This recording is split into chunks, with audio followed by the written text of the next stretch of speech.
yet, so either I did okay last time or you guys are way too gracious, so maybe both. So, I don't know, I guess announcement-wise, there's the Grand Prix next Saturday, and for any of the youth people, I guess, listening, there's the escape room style event at 6 for youth group, which that's my what? On Friday, yes. I guess you don't want to show up every day and hope that it's on that day. So, before I get into this, I'm a little bit curious about my audience and what your opinions of this book of the Bible I'm about to talk about is. And maybe keywords you think of when you think of the book of Leviticus. So anyone want to share their opinions on trying to love this book, maybe?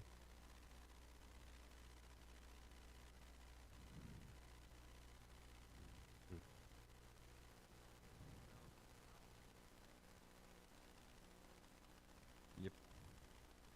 Now, that's one of my 3 big points. You're spoiling it for everyone, but yes, that's one thing I'll talk about. There is a lot of terms that you don't realize, especially in Leviticus itself, that gets carried over to the New Testament, and we think, oh, they just got it from that. But it turns out Paul, who was very invested in the law, and Jesus, who was the fulfillment of the law, spoke about the law. No one else? Maybe that word specifically you think of, it's a book of a bunch of laws. Yeah, I'm seeing a lot of nodded heads, and so I'm assuming that's true. If you want to look at the hierarchy of easy to read, I guess Leviticus isn't at the bottom. Well, I will say for myself, I was once a non-believer, both I guess in Christ and in this book, until, this one time a fellow student out at Cornerstone told me it was their favorite book in the Bible, and that got me interested because even I, in youth group, when we were asked by PR at the time, who was our youth pastor, what do we want to study next, tongue-in-cheek would say Leviticus and also Song of Solomon, but that was both, of course, in jest. But now, if I were to go back with the knowledge I have now of this book, I would say the same thing, but honestly. Right, and kind of what I want to do tonight is less preaching and more, I'm going to be kind of a house salesman for Leviticus, right? And just like a person who's showing off a house, I have limited time to show off the entire house, so I'll try and get through as much as possible. So that means I'm going to go full span of Leviticus this evening and try and get as much as possible in. Right, and there may be some things you might not like, right, when you show up to a house and you see something about a house and you're like, why would a builder make it that way? Or why would the person who lived here previously make it that way? And really the only way you know it's useful is when you live in there a while and find out how convenient it is. And that may be something you have to sit with, or maybe that will come to light to you this evening about maybe some aspects of Leviticus. Right, and also, even though I'm just selling it, it's very hard to not learn about the house when somebody is telling you everything about it. So, hopefully, you'll learn alongside of kind of getting why I have a particular passion for this book alongside Ecclesiastes. So if that tells you anything about not my favorite books of the Bible, because you can't have favorite books of the Bible like children. You just have favorable ones that you lean towards, that when you need to get something done, you ask them. But that's kind of the way I see it. My 2 favorite books that tells anything about me is Ecclesiastes and Leviticus. So that's the crazy person that's stating.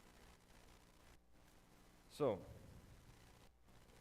why study Leviticus? Well, just like what John said, we get a great picture of the story God is setting up for in Christ in the book of Leviticus.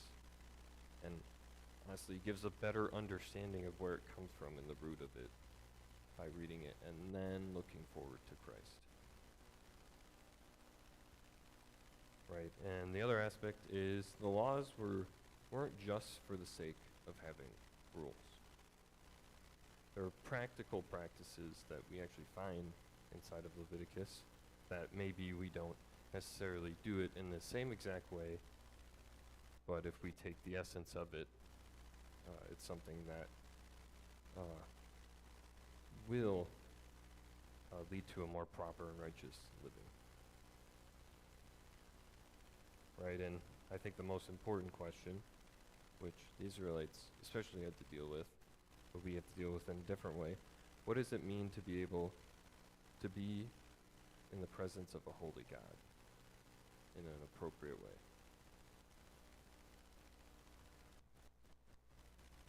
So back on that question of what the book of Leviticus is, I would push back on the fact that it's just a list of laws. And also, I would like to extend the fact, I should probably turn on my clicker, that'd be good. That one of the issues is people read Leviticus like it's the third book in a book series. And you actually find it in this very beautifully written, right? We say Moses was the writer of these laws, right? The entire thing is a law, but guess what? Genesis seems more like a narrative than Leviticus, right? We hear stories of these people, and then maybe we hear a story once in a while in Leviticus about people. But the reality is, it's all narrative. What we see is not a list of laws, but we see God speaking to Moses in order to interact with his people. So everything that is said is part of the story that's developing throughout all 5 of these scrolls. And this isn't a book series where I think of like Geronimo Stilton is the one that I read as a kid, where yes, it's the same characters, but you could read different books and not really have any issue missing out on any of the other ones. Yes, they may mention the previous stories or point to the one that's happening next, but you really don't miss out on much. As opposed to what really happens in Leviticus and Genesis and Exodus and Numbers and Deuteronomy is they play a kind of a beautiful symphony with each other. And where I get that word is, and where I got a lot of passion was, I don't know if you guys have heard of this group, but Bible Project kind of explains it in a way that every single book has kind of this dramatic movement where you move from one thing to another in the books, major sections, and what you see is the way these books interact with each other is there's a lot of symmetry. For example, how Genesis ends, you ends with Jacob's blessing and a death of Joseph, and then kind of him making sure his family takes his bones and buries him in the land of blessing. And then where you see the same thing at the end of Deuteronomy, Moses' blessing and death, and you see the opposite happen, kind of the contrasting in the story of Moses, you are not allowed to go in the land, and even the fact that no one will know where your bones were actually buried. Or the more inner frame, right, Exodus says going into the wilderness from this kind of civilization idea of being in Egypt at the end of Genesis and going out into the wilderness as God's people.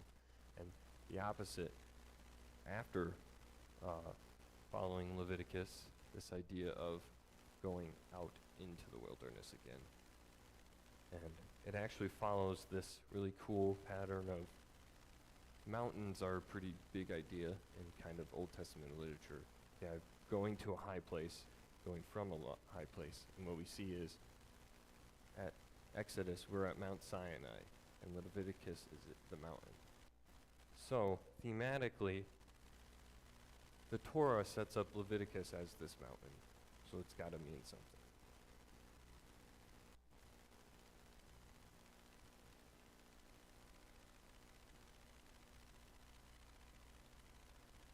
So, with that said, as I push the idea of them interacting with each other, we actually are going to start in the end of Exodus before we get into the book of Leviticus. So right at chapter 40 of Exodus, this is going to be one of the few passages I read because we have limited time.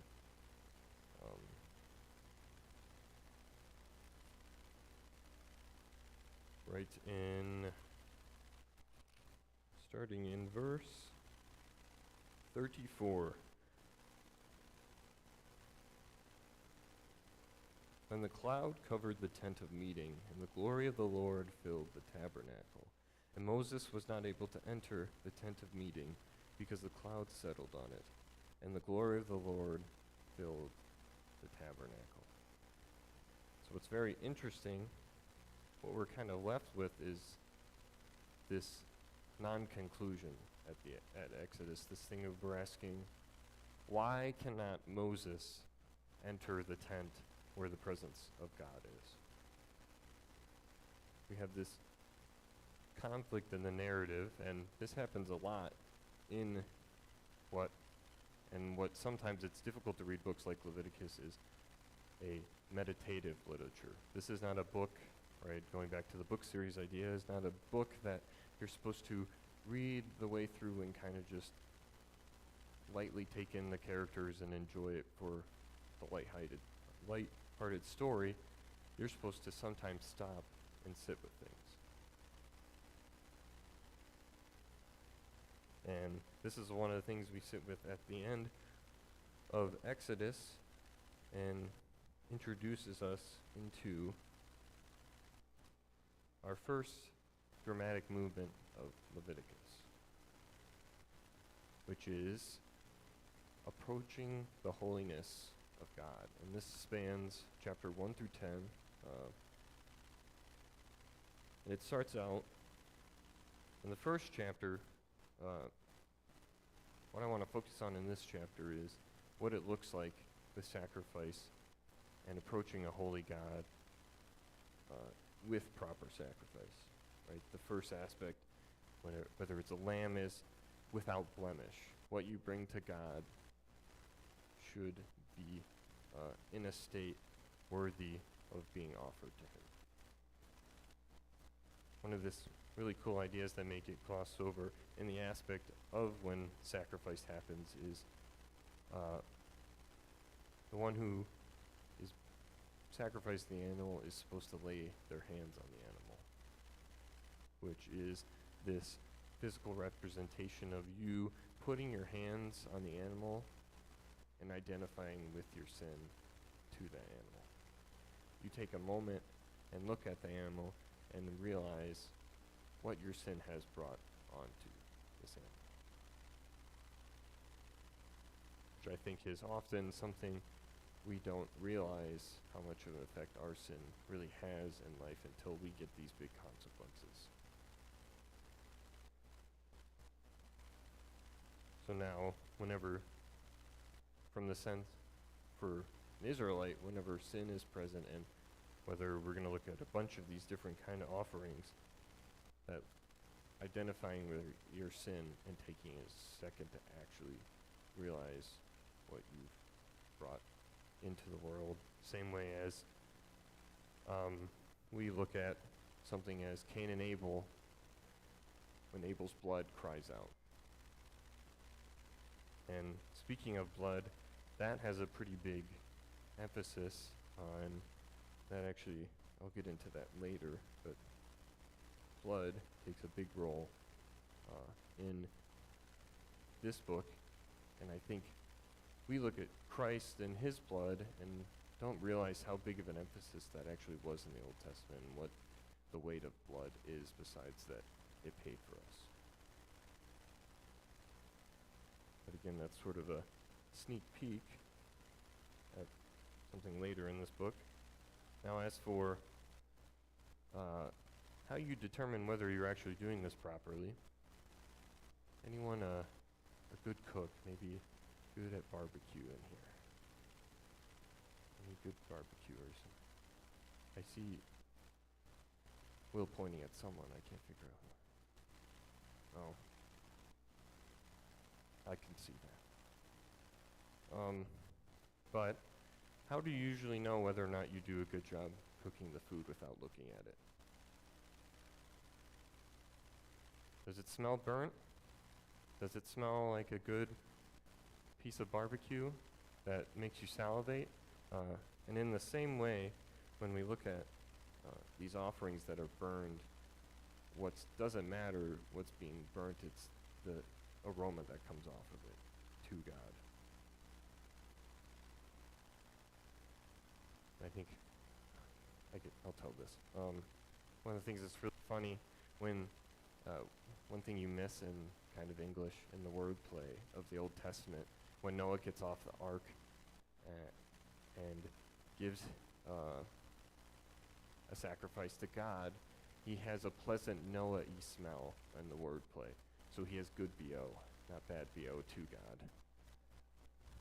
So I always think that's a funny example of that. But as for these offerings themselves, I'll go over them a little bit briefly. The grain offering, which some aspects of it is, your offering must be pure. And what that means is leaven-free, which in their metaphorical sense is it's kind of like a corruptness of the bread that's making it rise. And there's different opinions. Is it because yeast is actually a living thing and God saw that and something like that? There's different opinions on that. And the other aspect is don't leave anything out that you wouldn't otherwise when you're cooking bread. So for example, if I made John food for dinner and I didn't put any seasoning in it, I made him a burger, just straight beef, and I made myself a nice burger with pepper, cumin, salt, whatever fits your fancy, I guess, that comes to mind. Would that be equal? So when you give your bread as an offering to God, make sure you put salt in it. And I think that doesn't just transcend when you give bread to God, but in anything. And that's just an example of how we should live our life. Then we have the peace/fellowship offering, and this fellowship specifically with God. And this inclusion is, don't leave out the fat of the meat, the flavorful part. Then the sin offering, and there's some very interesting language with what is considered a sin. There's cleansing the sin of whether it's an unintentionally or inadvertent sin, which is basically a way of saying kind of the naturalness of our sins sometimes. Or even maybe the other aspect is there is a lot of rules to follow as a holy person of God. Sometimes we don't always have the time to remember it. And we come back to it and realize, oh, I missed out. And that's the inadvertent part. Or, right, if you were to turn open to Numbers 15, which we don't have enough time for that, is the opposite, which is this, or similar but not quite, intentional but not high-handed. So I think sometimes we realize what we're doing, but it's not necessarily fully rebellious against God, and that means, right, combine both the bad aspects of those, which is when we do it intentionally and it's high-handed against God. And that is just rebellious nature that until we set our hearts right, we'll never get out. And then, right, as we end off kind of the last, which is the guilt/reparation offering,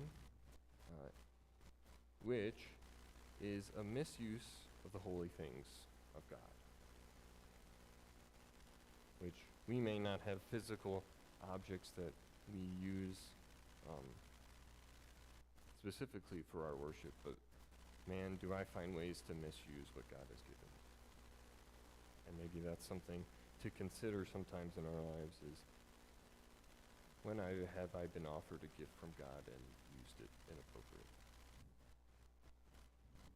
And then the other part is when you have misconduct towards your brother or sister. And what you do is say, you stole something, you get that back and add a fifth. Which I think is a perfect example, as sometimes reconciliation comes at a cost.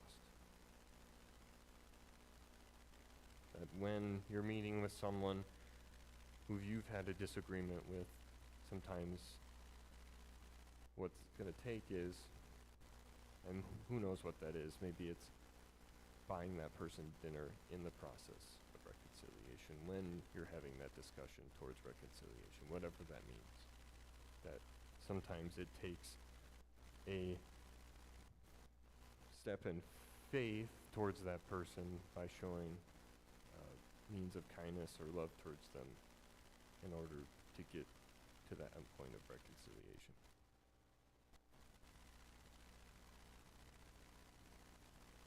Right, and the other aspect is, who is going to do all this stuff? So we see this big in 8 and 9 of kind of the priest being ushered in. What I really want to focus on is clothing, which is probably the first time I've ever said that in my life, or really cared about fashion that much. But I won't be able to completely describe this, but they're given very specific garbs, and there's two reasons for it. One is, just like if you went into any establishment and were trying to figure out who to ask about things, so you went to Walmart and you needed to figure out where an item was, you find an employee by finding their uniform. So there's that aspect.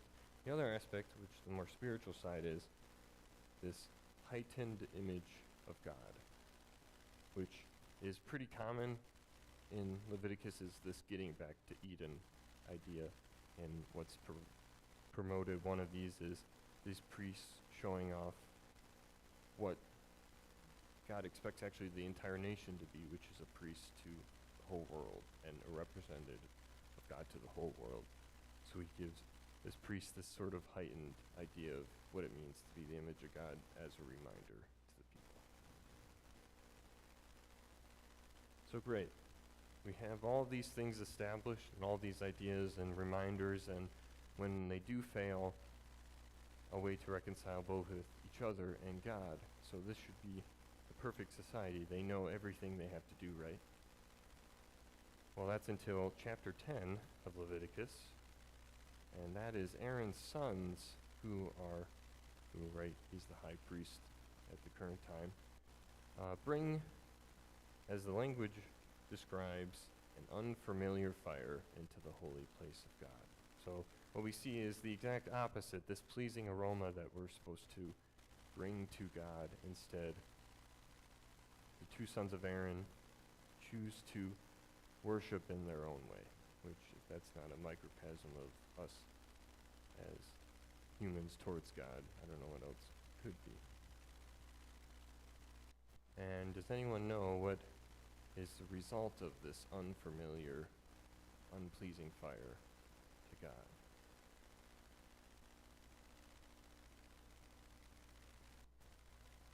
It is a punishment of death to both those sons. So guess what? The second problem we now have in this book is there is now death and decay in the holy place of God, which transition us to now, how do we clean that? And the second dramatic movement of Leviticus, which is purity and cleanliness. So anyone who says cleanliness is next to godliness, I guess they're right in somewhat of a sense. And there are four sort of reasons why God would establish specific rules on purity and cleanliness, and that's not to say that these four rules don't interact with one another. First is hygienic reasons. Does anyone know what trichinosis is?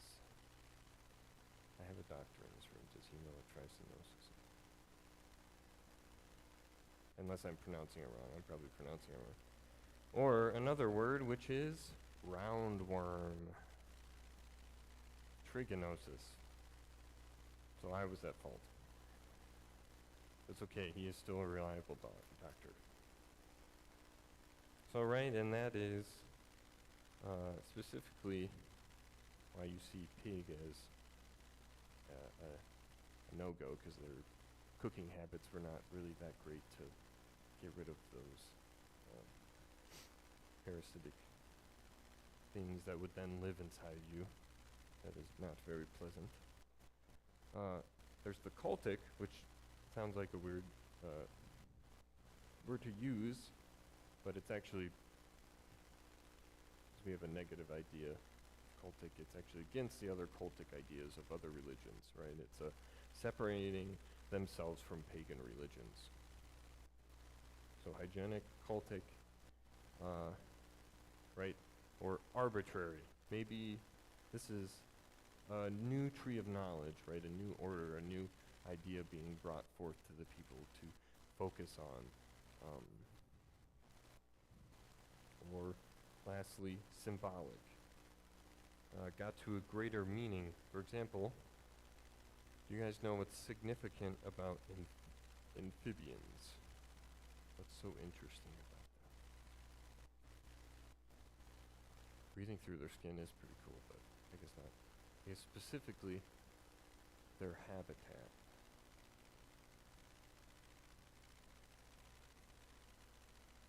They live in both the water and the land. And what we see them as symbolically is kind of the anti-creation, the chaos created in the world by this idea of, because right, when God created the world, there were the birds of the air, the creatures of the sea, and those on land, and what you see is God basically pointing at it, the chaos of the world, of not necessarily that the amphibians are bad creatures, but chaos coming into the world. Of this no longer creatures following the order that they're supposed to. Or carnivores not allowed to be eaten. I think one of the interesting, you guys maybe have heard of answers in Genesis. They're the ones who are responsible for the ark, and one of their theories is, why does a creature like the T-Rex die off so easily? Well, when you look at a creature that goes from a vibrant earth that isn't cursed, that has maybe a more vegetarian diet, to having to fill so many calories with meat. That's the theories of carnivores. Or the other thing is, what prey can carnivores sometimes have? I'm looking at a few. Right, so we see that against the original creation order of, instead of creatures being submitted to us, now we have them seeking us as prey.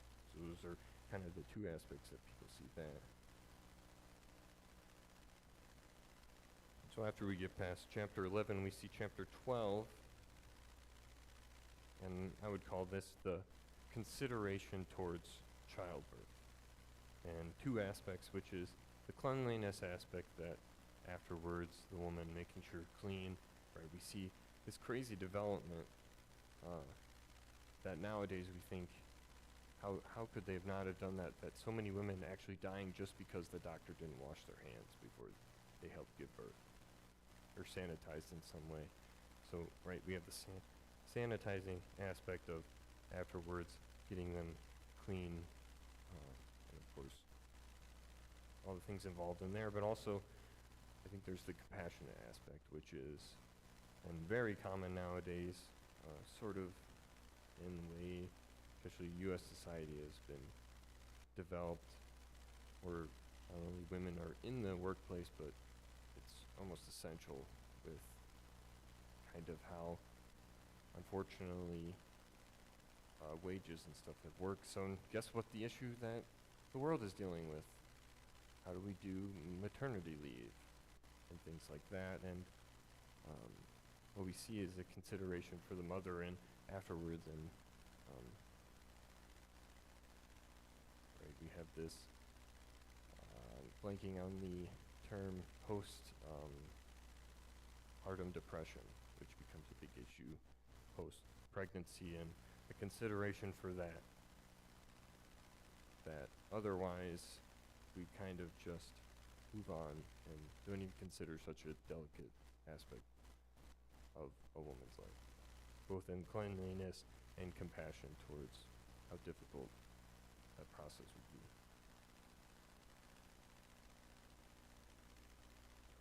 And then, as we approach chapter 13 through 14, we get leprosy brought into, and I use quotation marks because they kind of just use leprosy as a catch-all in this Old Testament book. If it's anything skin-related, skin disease, it's leprosy. Right, and the practical aspect is, right, disease prevention. God is giving them, right, these people that are declared unclean because of their skin disease are put off away from everyone else until they can come back and a priest determines them clean. The other aspect, symbolically, what do you guys think leprosy gives us a picture of? And sin, specifically, what is brought on by sin? Death. Leprosy literally as, and some specifically, as skin falls off, it's almost someone who is live who's actually looks dead. Which in the same way, very much prior to Christ, we live in the same way. And speaking of Christ, what I think is really cool, and why he is our ultimate high priest, I said this, or made a comment about this. The only thing that a priest could do was with somebody with leprosy who came to them, they could either declare them clean or unclean. So what's so amazing about Christ is that he has a man come to him with leprosy, cleans him off, and then declares him clean, and then sends him to a priest. So what we see is a differentiation of what a humanly priest and the ultimate high priest and mediator, God, showing towards his divinity, that all these long years of examples of priests unable to accomplish these things, and Christ comes and does it multiple times.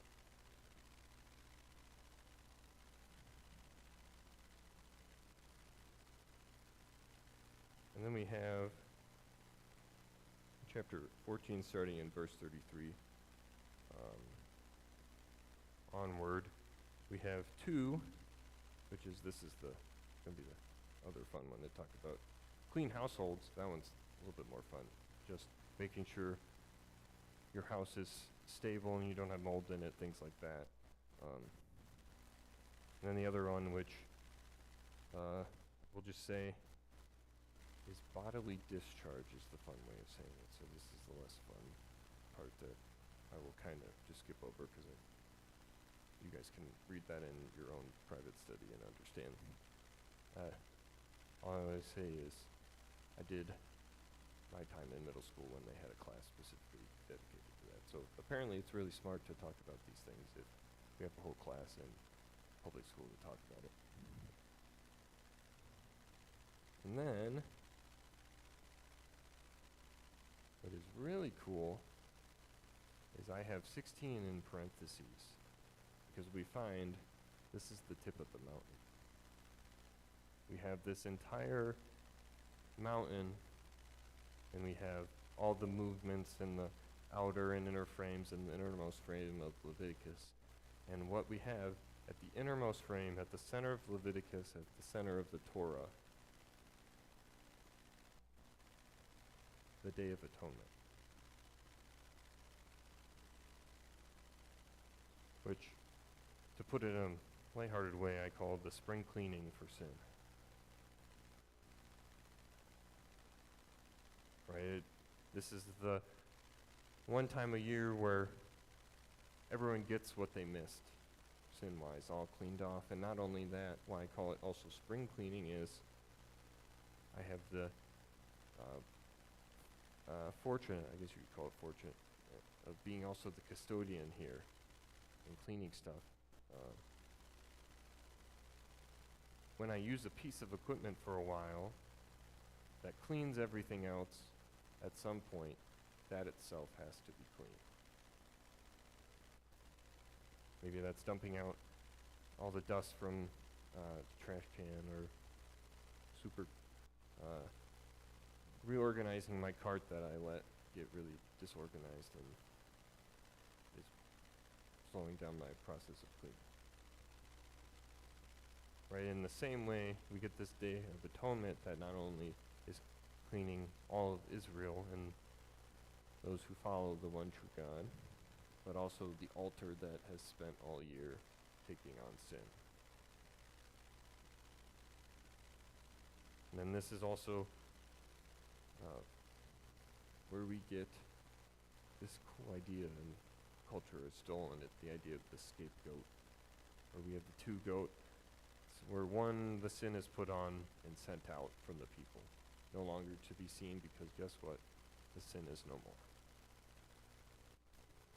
And then commentators always like to talk about Azazel in this passage, which is it's either some people's mind a demon, or I like to think this is more accurate, just a word that comes from the root word removal. Or I guess if you like both, you can combine them together and say it's the demon of being out in the wilderness, removing the sin and offering it.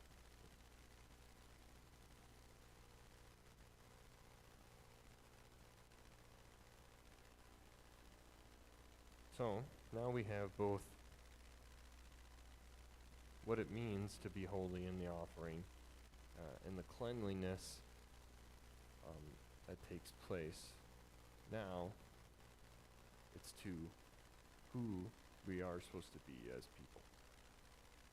And in the last dramatic movement, as we move away from these aspects, is this challenge of you shall be holy. Why? Because I, the Lord your God, am holy.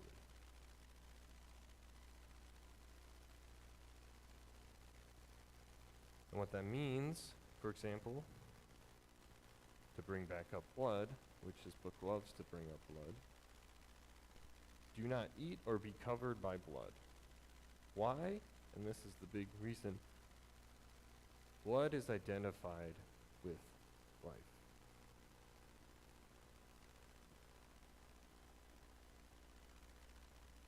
Right? If I were to take a puncture wound, guess what's going to determine how, to the point where I do not have life anymore?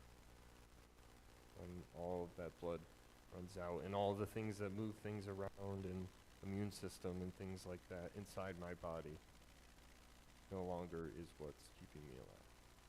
Right? This kind of essence of life, to use the word, is why it makes it so important, because it is an image of what it costs to give up a life.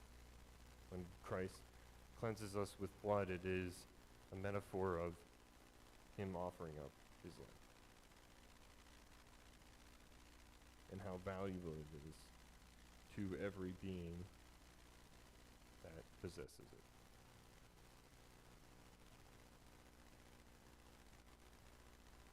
And right, misusing it, as we talked about the pagan religions, was pretty common.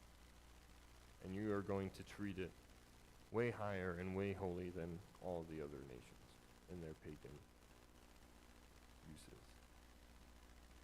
Right, and speaking of the other nations, this is the other fun one that I'm glad I'm not just reading through this whole one, because it's about, one, don't be like the other nations. It starts out that way. And then it has a very extensive list of not uncovering the nakedness of various family members and things like that, very extensively. And what I will glean from this is God is very extensive in this for the yeah but people.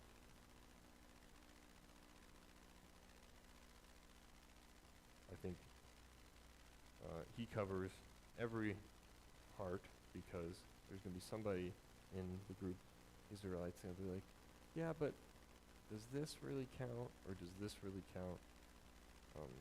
So I think there is definitely reason for why this is as extensive.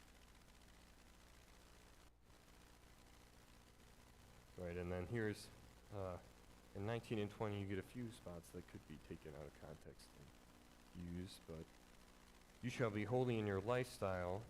There's a section on idolatry. And then fun things like rounding off the sides of your beard. Make sure you don't do it. Has anyone rounded off their sides of the beard? We need to stone them. Or cuts or tattoos that, if you continue, is for divination of the dead.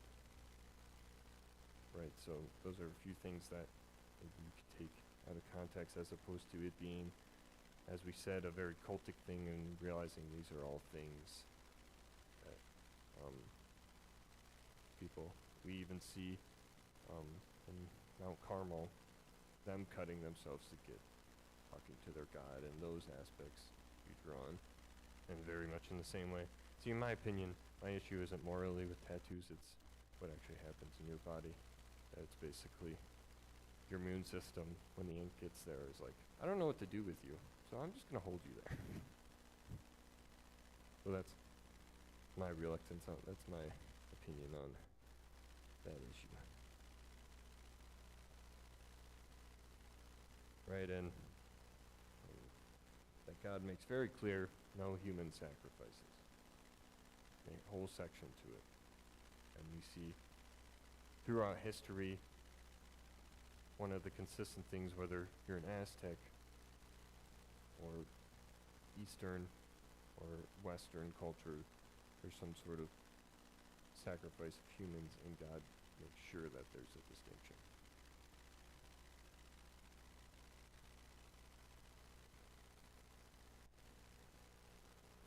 So do you think the priests are exempt from all these things because they're getting a high position? In fact, I would say probably the opposite. Right, in chapter 21 and 22, they have to be especially cleanly, because how can you help somebody else be clean when you yourself are sullied? And I think that doesn't end in the New Testament. We have standards for our leadership. Maybe not physical cleanliness, like being by touching a dead animal, but most definitely spiritual cleanliness.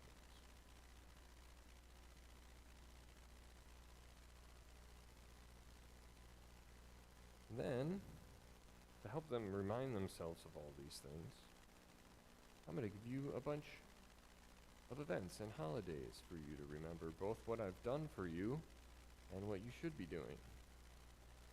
Whether that's the Sabbath itself, once a week, you rest, not just because you're tired, but because this is a day to focus on me. The Passover, remembering the time I saved you in Egypt. Feast of Unleavened Bread, Feast of First Fruits, the Feast of Weeks, which is where we get Pentecost from. The Feast of Trumpets, the Day of Atonement is re-mentioned in this specifically of how that process goes about. The Feast of Booths. The Sabbath year, where they let the lamb rest, or at least that's what God wanted them to do. We all know that they didn't do that, and they're punished eventually for that. where they're supposed to let the land rest and trust God that he will provide. So there's actually two aspects that they fail is one, guess what, they don't let the land rest, and we see what happens with the Dust Bowl with a drought and people not having proper crop rotation. And that becoming a big issue in U.S. history. And then the other aspect of you don't give yourself an opportunity where you are just relying on God for an entire year and trusting that the fruits of this luscious land that's been offered, flowing with milk and honey as it's described, is actually enough to offer for the year of Jubilee, in which we get this idea of redemption. Anybody have any guesses at what redemption is used for? 'Cause we use it a lot in the New Testament and associate it. We're redeemed, but actually the way an Israelite would look at it is specifically with land, that something that they, in their failing financially, had to sell land, and when they finally had something equal enough to offer, it could redeem it back. Or in this case of year of Jubilee, for some is they would get it at no cost for themselves. Or in the same way, where we take that redemption is, we look at it as, guess who paid the ultimate price for us, so that we, like the land, could be redeemed and be restored. So guess what? As God says, why this law is in place is, you guys, I may have given you this land, but you guys are just sojourners. You're foreigners, because this is my land. And ultimately, I decide how generous you are with it. And then the one other, and I know I'm limited in time, but I would really like to point this out because Jesus quotes this in Leviticus 24:17.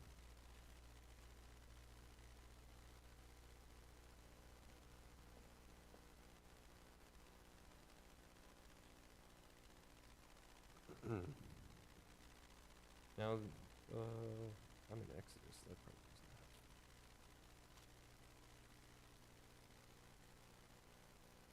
So, starting in 17, whoever takes a human life shall surely be put to death. Whoever takes an animal's life shall make it good, life for life. If anyone injures his neighbor as he has done, it shall be done to him.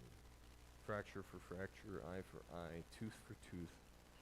Whatever injury has been given, a person shall be given to him. Whoever kills an animal shall make it good, and whoever kills a person shall be put to death. You shall have the same rule for the sojourner and for the native, for I am the Lord your God.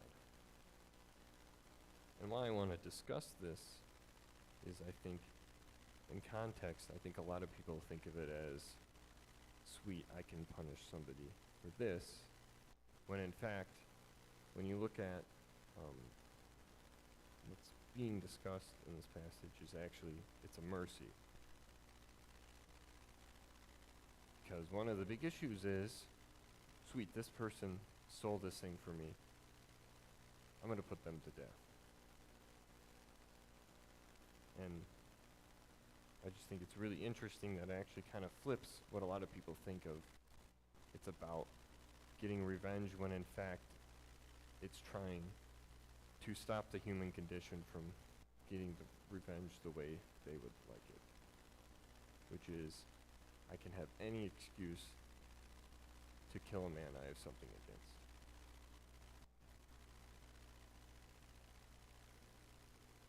So that's really what an eye for an eye is in terms of this portion of the law and laying out justice to God's people. Which, speaking of justice, the last couple chapters of this book, I'll try and get you guys out. I'm sorry. There's just so much to talk about. Which is, you shall be a holy in these ways, but guess what? You are offered a blessing by being these people and being offered all this. It comes with weight. And I think even though we aren't the same type of people group, but us as Christians, we come with a weight where we're sometimes the only Christ people see.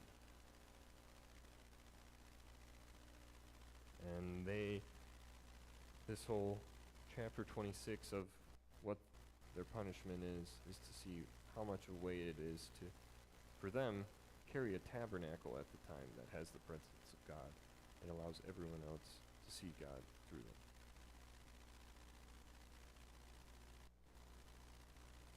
And with that, in chapter 27 is what that commitment looks like. And I guess that's my last challenge, as this book ends with a commitment where if you aren't committed to a vow to God, what happens is if you go back on it, there's going to be a penalty of a certain percentage of what you originally were going to give. So I think even for us, sometimes we go into our life with God and there's no penalty if we take a step back. What would it look like if we realized that there is a cost of being lukewarm to God? And I think that's a perfect way that God and His Holy Spirit ends this book that I love, and I hope you guys at least love a little bit more. And remember, there's a lot of here, but I didn't get all of it, so